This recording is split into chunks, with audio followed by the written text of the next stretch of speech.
Zimmermann, esse é o canal GinecoPoint, em parceria com a minha amiga Cláudia Jacinto. Bem, eu tava sumida, né, mas foi por uma boa causa. A gente tava terminando o nosso livro, que é o volume 2, Alto Risco Obstétrico. Então, a gestação de alto risco do pré-natal ao puerpério, que deve ser lançado agora, né, no finalzinho desse ano, início do ano que vem. Então, a gente estava trabalhando nisso e isso consumiu muito tempo, o que fez com que eu desse uma sumidinha daqui. Mas a Cláudia supriu aí o canal com vídeos, e os vídeos da Cláudia são sempre muito bons, né? Então, vocês não sentiram falta de vídeo no canal, não. Bem, hoje nós vamos falar um pouquinho sobre o T de cobre, tá?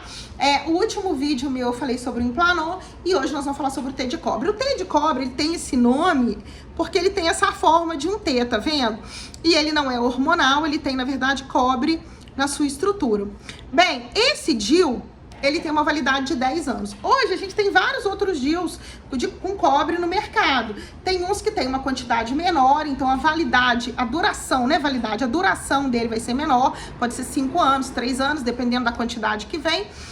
E tem DIUs até mais confortáveis, especialmente menores, para aquelas pacientes que têm um diâmetro longitudinal, né, o tamanho do útero um pouco menor, e aí elas se beneficiariam com um DIU menor. Mas esse aqui é o que é distribuído pelo SUS, é o T de cobre, é o que a maioria dos convênios paga também, paga o medicado, mas paga o T de cobre também, então é dele que a gente vai falar.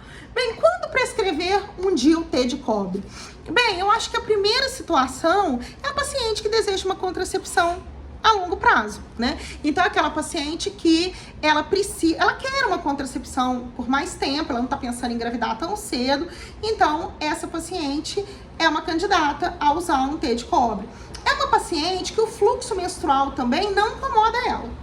Tá? Então, aquelas pacientes que o fluxo menstruar incomoda, aquelas pacientes que têm dismenorreia e tal, não são candidatas a usar o T de cobre. Então, é aquela paciente que deseja uma contracepção a longo prazo, não tem uma... por exemplo, a menstruação não é um problema. Então, por exemplo, ela menstrua pouco, ela quase não tem cólica. Então, essa seria uma ótima candidata para o T de cobre, se ela quiser uma contracepção a longo prazo, tá? E aí a gente inclui as pacientes com trombofilia, as pacientes com dano vascular, a paciente que tem intolerância a medicação oral, aquela paciente que não suporta usar medicação oral, tem enjoo, náusea, já tentou outros tipos de contraceptivo e não chegou a um resultado adequado por via oral, por causa desse tipo de incômodo, cefaleia. Então, são candidatas ao T de cobre. Mas um dado que eu sempre falo para os meus alunos é que a pessoa, ela não deve ter a menstruação dela como um problema. Porque se a pessoa menstrua muito, tá? Ou ela tem muita cólica, o T de cobre pode aumentar o volume menstrual e pode dar mais cólica. Então, não é um DIU adequado para aquela paciente que tem esse tipo de sintoma.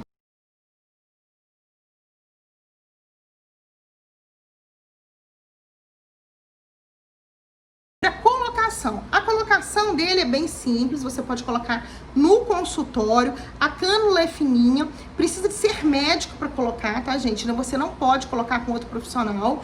Então, aí esse DIU, ele é colocado na menstruação, porque é o período que o orifício do colo ele abre, e aí ele é colocado e esse DIU aqui, ele fica 10 anos.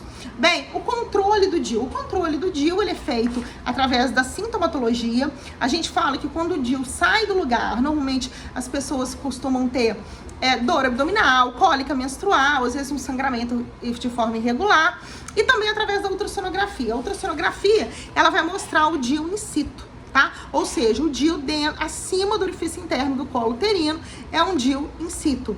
E, consequentemente, vai se manter o controle. Bem, existem pacientes que podem ter o DIU fora do lugar e não determinar sintoma. Isso pode acontecer. Então, a ultrassonografia, ela é um bom método para você saber se o DIU está no lugar. Então, normalmente, aqui na clínica, a gente já tem um protocolo, a gente coloca o T de cobre e aí a paciente, ela faz um ultrassom, o DIU estando in situ, que é o que a gente considera, estando ok, aí a gente libera essa paciente para poder ter vida normal. Bem, em relação ao condom, que as pessoas perguntam muito, Juliana, mas a paciente está usando DIU, você recomenda o condom também? O condom é a camisinha, tá, gente? Eu recomendo. Por quê? Porque o DIU, ele te protege de gravidez, mas o DIU, ele não protege a paciente de doença sexualmente transmissível. Então, a gente mantém o uso da camisinha, tá? A gente orienta a manter o uso da camisinha para que o paciente não tenha uma DST. Então, são coisas completamente independentes. Usar a camisinha para proteção de DST e usar o T de cobre. O T de cobre pensando numa contracepção a longo prazo. Bem, os controles não são controles complicados, então a paciente fez o controle, ela pode manter o controle anual, tá? Sem maiores problemas. E nesse controle a gente vai vendo a posição do DIU, se tá correto ou não. E se o DIU sai do lugar, ele é considerado um DIU não in situ, um DIU completamente fora do lugar, aí a gente tira esse DIU e pode colocar outro. Um dado importante é você avaliar se a sua paciente está expulsando várias vezes o DIU. Se isso acontece, talvez ela não seja mais candidata a esse tipo de contracepção que você está fornecendo para ela. Mas, de uma maneira geral, o T de cobre ele é um bom método contraceptivo, é de longo tempo, então ele longa ação, 10 anos, e um dado muito interessante, as pacientes, elas se habituam muito bem, elas têm uma boa tolerância ao método, né? Elas gostam do método, então a gente vê que tem muito mito. É perigoso usar DIU, eu posso engravidar com DIU, né? Então, eu tenho uma amiga que engravidou com DIU. Tá, gente, pode acontecer sim, mas é um dos métodos mais seguros que tem. E pode acontecer sim, às vezes ele não estava no lugar, às vezes a sua amiga não estava fazendo um controle de forma adequada, o DIU já não estava na posição adequada, então, consequentemente, ela engravidou. Assim como, se você tomar a pílula de forma incorreta, você também tem chance de engravidar, né? Então, mas considerando o método que não depende do seu uso, né, ele não depende do esquecimento de nada, então ele é um excelente método contraceptivo com eficácia muito elevada, tá? Então hoje o DIU, o sistema intrauterino e o Implanon são considerados os melhores métodos contraceptivos que a gente tem, reversíveis. Tá? Então, os melhores métodos contraceptivos que a gente tem. Assim que você desejar suspender a contracepção para poder engravidar, é só retirar o DIU. Não tem maiores problemas, tá? A possibilidade de engravidar, ela se mantém, tá? Então, é um método reversível, tá bom? Bem, não aconselho o DIU para aquelas pacientes que têm múltiplos parceiros sexuais, né, que não fazem controle, aquelas pacientes que estão sempre com doenças sexualmente transmissíveis, que não fazem controle, essas não são candidatas a DIU, tá? Por quê? Porque elas estão precisando de uma orientação em relação a métodos para não terem doenças sexualmente transmissíveis. Então, essas pacientes não são candidatas a DIU. Por quê? Porque o DIU requer um controle, o DIU requer um controle de doenças infecciosas, né? Para que você não tenha problema em relação a isso, tá?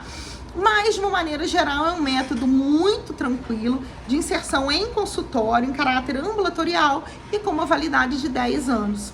Então, era isso que eu tinha a dizer para vocês, espero que vocês tenham entendido. Se tiver alguma pergunta, é só colocar aí embaixo que a gente responde. Um beijo, tchau!